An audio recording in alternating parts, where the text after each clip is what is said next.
안녕하세요. 사회과학부 20학번 손정원과 22학번 이상규가 만나서 생각의 숲이라는 팀을 만들었습니다. 저희는 이번 주제에 대해서 발표해보겠습니다.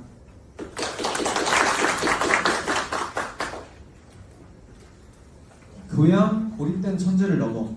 저희는 오늘 우리가 잃어버린 교양교육의 본질을 좀 되찾기 위한 하나의 구체적인 제안을 드리고자 합니다. 그 전에 교양교육이 왜 혁신되어야 하는가를 정말 한번 깊게 생각해보고자 하는데요. 뉴스에서 정말 많이 나왔죠. 저 사실 이거 피해자입니다. 저희 어머니가 암에 걸리셨거든요. 그래가지고 병원을 많이 다녔는데 대학병원 예약도 정말 잡기 어렵고 수술도 정말 밀려서 결국 수술을 5개월 뒤에 받게 되었어요.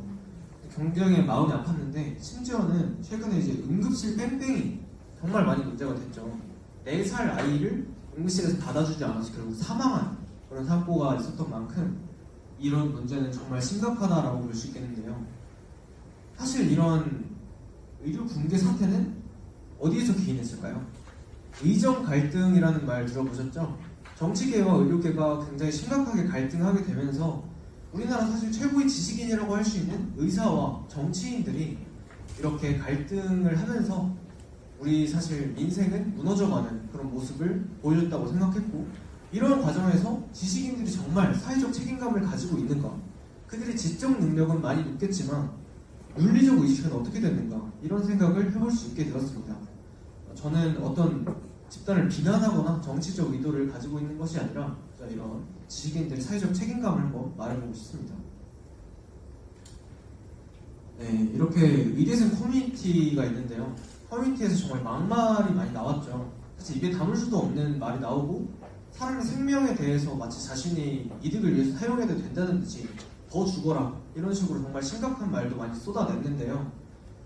아까 말씀드렸듯 이게 정말 지식인들의 책임감이라고 볼 수 있는가 라고 좀 느꼈습니다. 일부 의대생들이나 의사가 말한 거라고 생각할 수 있겠지만 사실은 한두 개의 글이 아니라 의대생들이 고발한 거에 따르면 굉장히 많은 의견이 공감을 눌렀거든요. 그래서 또 이런 문제에 대해서 문제 제기를 해볼 수 있겠습니다. 네, 한국인 90%가 정치 갈등이 심각하다. 지지 정당에 따른 사회 갈등이 있는가? 한국 90%죠. 물론 뭐 미국도 90%고 대만도 69%지만 90%가 저렇게 말할 정도면 사실 저희 사회는 정치에 따라 완전히 양극화되어 있다라고 말해도 부족함이 없을 겁니다.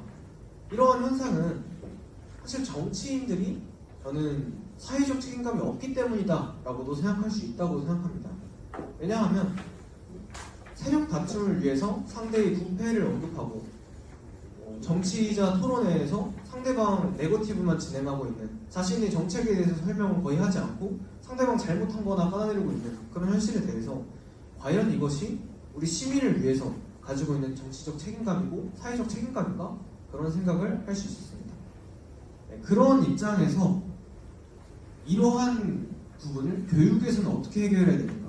전교 교육에서는 지식의 향상을 높여주는 것이 맞다고 생각하지만, 그렇다면 교양에서는 이런 윤리적 책임감이나 사회적 책임감을 맡아야 하는 것이 아닐까? 이러한 것에 중점을 둬서 저희는 고민해 보았습니다. 교양교육의 목표를 한국교양기초교육원에서 제시했길래 한번 가져와 봤습니다. 저희 주제에서 제시했듯이 리버럴 아츠와 좀 많이 연관이 있어서 가져와 봤는데요. 저희가 오늘 집중해서 볼 건 첫 번째, 인간과 세계에 대한 균형 잡힌 이해와 가치관 정립. 세 번째, 비판적 사고 능력과 합리적 의사소통 능력 함양.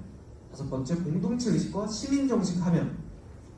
요약하자면 우리가 같이 잘 살아나가는 방법에 대해서 좀 알아보자는 건데요. 이거에 또 중점을 두어서 저희가 새로운 교양 프로그램을 만들어 보았습니다. 네, 이런 목차로 진행을 할 건데요. 방금 이제 여태까지 교양교육의 목표를 제시해줬듯이 우리 교양교육이 놓치고 있는 것, 그리고 그 교양교육으로 인해서 결과, 단절된 전문가죠. 다음 저희가 만든 신규 교양 과목을 소개하고 마치도록 하겠습니다. 저희 대학 교양교육이 무엇을 놓치고 있을까요? 학교 커뮤니티 같은 거 들어가 보면 어떤 교양이 꿀교양이냐, A+를 쉽게 받을 수 있냐, 어떤 교양이 스펙이 되냐, 보여지는 것이나 난이도에 치중하고 있을 뿐 정말로 무엇을 주는가에 대해서는 토론하고 있지 않습니다. 결국에 그러다 보니까 교수들은 강의 평가를 받죠. 강의 평가가 안 좋은 과목은 곧 없어지기 마련입니다. 그러면 정말 우리가 제대로 된 교육을 받고 시행하고 있을까요? 이렇게 직업 기술 교육에만 집중하고 파편화된 지식으로만 가르치고 있는 교양교육은 그런 목적을 달성하고 있지 못하고 있다고 봐야겠죠. 옆에 나와 있는 것처럼 교양에 있는 사람을 길러내고 평생 학습을 할 수 있도록 기술을 전수해주고 개인적, 사회적 책임감을 향상해줄 수 있는 목표에 우리는 부합하지 않는다고 볼 수 있겠죠. 교육학, 커리큘럼, 커뮤니티 이 세 가지가 잘 돌아가면서 이루어져야 하는데 현재는 시스템상의 문제도 그렇고 교양 과목의 목적에도 그렇고 잘 이루어지지 않다고 생각하고 있습니다. 네, 이렇게 잘 이루어지지 못한 교양 교육 때문에 어떤 결과가 벌어졌을까요? 단절된 전문가죠.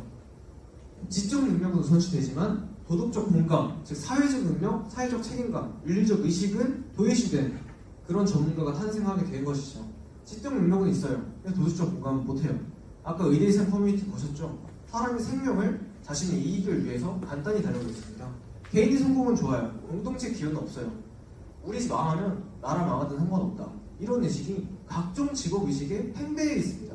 블라인드라는 직장 커뮤니티 보시면 각 직업끼리 내가 잘났다, 네가 잘났다, 우리가 부족하다, 피해자 코스프레라는 단어까지 써가면서 아주 치열하게 다투고 있습니다. 그래야 하여 저희가 바라본 것은 아까 말씀드린 세 가지 본질의 회복을 필요로 한다. 곧 공동체에서 우리가 잘 살아가는 법을 배워야 한다라는 것입니다. 그래서 저희가 생각해본 과목은 프로젝트 캠퍼스 에고에서 에코로입니다. 나, 에고, 즉 나의 주장을 넘어서 우리 공명을 만드는 것입니다. 공명이라는 건 남의 주장을 내가 공감하고 느끼고 그대로 따라볼 수 있는 것을 말하는데요. 첫 번째로 1주차부터 5주차까지 논리적 에고를 구축하게 됩니다. 논리학과 비판적 사고를 배우면서 나의 주장을 단단하게 만들어보는 거죠. 예를 들면 나는 왜 교내 킥보드에 반대하는 것처럼 자신의 논리를 세워볼 수 있습니다. 그 다음 단계로 수용입니다. 타인의 논리나 감정 그리고 타인의 논리를 내가 재구성해보는 것입니다. 경청 후에 내가 타인의 입장을 직접 변호해보는 거예요. 내가 이렇게 주장했다면 너는 이렇게 생각하는구나. 상대방의 생각을 내가 직접 재구성해봄으로써 완전한 공감을 이룰 수 있습니다. 이제 정말 중요한 마지막입니다. 나를 세우고 너를 이해했다면 뭘 해야 될까요? 우리의 해결책을 도출합니다. 우리의 해결책을 도출하는 방법은 실제 프로젝트를 진행하면서 예를 들어 기숙사 통금 문제, 축제 예산 배분처럼 캠퍼스 내에서 실제로 일어날 수 있는 것이나 우리 사회의 밀접한 갈등 같은 것들을 다루면서 단절된 논쟁을 소통하는 토론으로 바꾸는 과정을 진행해냅니다. 그리고 마지막 주차에는 우리는 어떻게 이 갈등을 해결하는가를 발표하면서 성찰할 수 있게 되는데요. 이 과정을 통해서 논리력과 공감력 향상할 수 있고 공동체 속에서 갈등을 해결할 수 있는 성숙한 시민으로서 진짜 지식이 탄생하게 되는 것입니다. 그래서 이런 1, 5주차 논리학 비판적 나는 왜 교내 킥보드에 반대하는가? 공감적 에고, 비폭력 대화법과 심리학적 경청도 교수가 방식을 알려주면서 상대 방식을 재구성하는 방법을 알려주게 되는 거죠.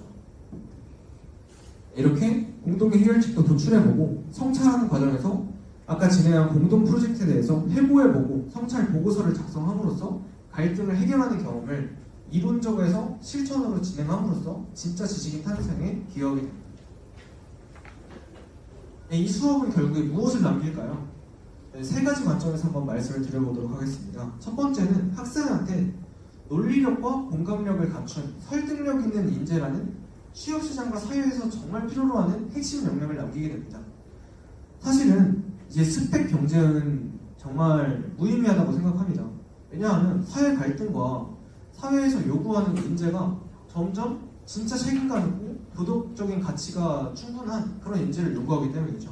그렇기 때문에 학생에게도 도움이 되고요. 둘째, 교수는 일방적으로 진행하는 강의가 아니라 상호작용할 수 있는 학생들이 주체적으로 참여하는 진짜 토론을 진행함으로써 학생들에게 정말로 진짜 피드백, 정말로 도움이 되는 수업을 진행할 수 있게 됩니다. 마지막으로 우리 대학은 갈등을 해결할 줄 아는 진짜 성숙한 주체적 시민, 정말 책임감 있는 지식인을 양성할 수 있게 됨으로써 대학의 본질적 사명을 다하게 됩니다. 네, 여러분, 교양교육은 기술이 아니라 함께 사는 법을 가르치는 우리 교육의 심장이라고 할 수 있습니다. 우리는 고립된 천재가 아닌 공동체 속에서 주체적으로 살아가는 시민을 길러내야 됩니다. 감사합니다.